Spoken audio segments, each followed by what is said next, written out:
Bom, Alberto, eu queria que você contasse um pouco, você já fez isso em diversas entrevistas, acredito, mas como essa entrevista é muito especial e eu quero guardar ela para o resto da minha vida e a gente divulgar muito isso, eu queria que você contasse um pouquinho da sua história, que eu sei que não foi fácil, que você começou lá atrás, era um sonho ser médico. Conta um pouquinho dessa história, resumida, para a gente aí entrar na discussão da franquia aí do Habib's.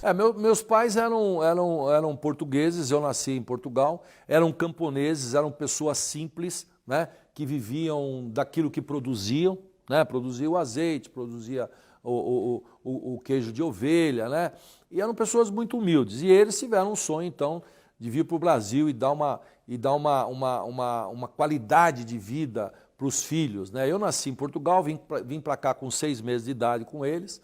Eles vieram para cá sem nenhuma promessa de emprego, vieram atrás de um sonho mesmo, né? E eu acho que eu herdei essa característica da crença, do sonho, de buscar o melhor, né? Eu sempre quis, desde pequeno, sempre falava que eu queria ser médico, né? Quando eu tinha 17 anos, então, eu vim para São Paulo, fazer o curso para medicina, tentar entrar numa faculdade. Demorei 3 anos para entrar na faculdade, porque eu não tinha uma base de química, de biologia, né? Colégio estadual, no interior e tal. Tive muita dificuldade. Nesse capítulo, eu mostrei primeiro a minha persistência, porque o primeiro ano eu fiz matrícula em 7 faculdades, não consegui, depois matriculei em outras, também não consegui, só fui entrar no 3º ano, né?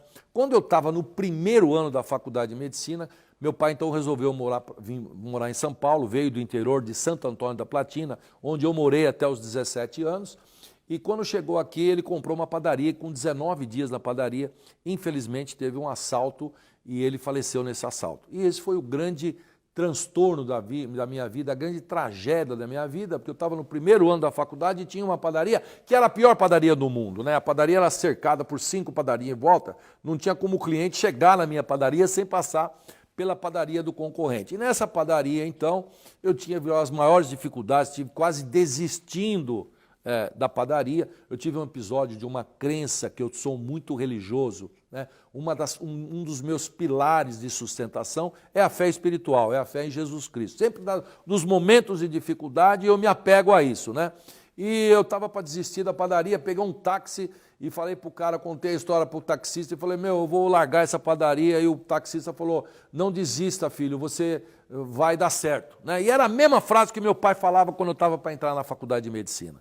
Eu encarei aquilo como uma mensagem de Deus, né? E dali eu peguei uma força redobrada, e essa padaria, que era a pior padaria do mundo, se transformou na melhor padaria depois de um ano, né? Por quê? Porque o preço do pãozinho era tabelado pela Sunab e eu pus o preço mais barato que a tabela da Sunab. E aí apareceu na porta da minha padaria o padeiro de rua, que era aquele indivíduo que comprava os pães na tua padaria e vendia nos bares de boteco. E eu tinha muitos padeiros de rua que iriam lá, por causa do preço, né? E aquela padaria, então, se transformou na melhor padaria, e foi aí que eu aprendi a grande lição do custo, né, de praticar preços baixos. Depois eu conheci um cozinheiro árabe, e aí aprendi as receitas árabes e montei a primeira loja Habib's em 1988, né? Sempre, então, o meu espírito sempre foi esse empreendedor, sempre foi de buscar, sempre foi de acreditar, sempre foi de ter um sonho, sempre foi de, nos momentos de aprender com as dificuldades da vida, quais são as soluções que a gente tem, né? E foi isso, talvez, que deu essa característica, que deu certo para a gente montar a primeira loja Habib's, que nós estamos fazendo agora 30 anos de existência. Esse é o resumo do processo, né? É o resumo, um cara que veio do interior, que queria ser médico e que teve uma tragédia na vida, né? E de um negócio difícil ele aprendi diversas lições, diversas coisas que me tornaram um ser humano diferente.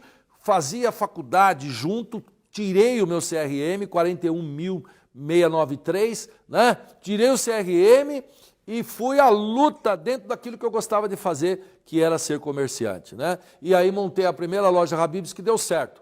tive sorte, né? Será que tive sorte? Não, tive dificuldade, tive problema, né? Andava de ônibus, na época do cursinho pegava 6 ônibus por dia para fazer o cursinho e o terceiro colegial, né? O que eu tinha era essa garra, essa vontade, esse desejo, essa herança do sonho, né? Essa disposição e esse aprendizado de praticar preços acessíveis que eu aprendi na dificuldade da padaria, né? Então acredito que todo esse conjunto de coisas, toda essa história fez com que a gente, quando eu encontrei um negócio bom e maravilhoso que foi o Habib's, eu conseguisse colocar todo esse potencial de aprendizagem e foi isso que fez a minha vida em todos esses anos. Essa coisa de você querer vencer e lutar. Aliás, esse é o grande exemplo que eu dou para os teus telespectadores, porque a gente vive numa crise, é choro, é dificuldade, é reclamação, né? É falar de problema e tal, e não olha para frente, né?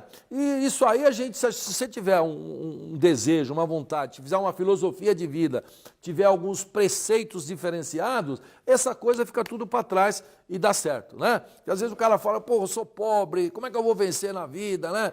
Não tenho dinheiro e tal. Talvez esse meu exemplo possa servir para essas pessoas e dar um ânimo e fazer com que também aqueles negociantes, aqueles comerciantes que estão lá com dificuldade, com problema, entendam que tudo é possível e que a gente pode vencer na vida e pode vencer até as crises e as grandes dificuldades do país. Pô, fantástico.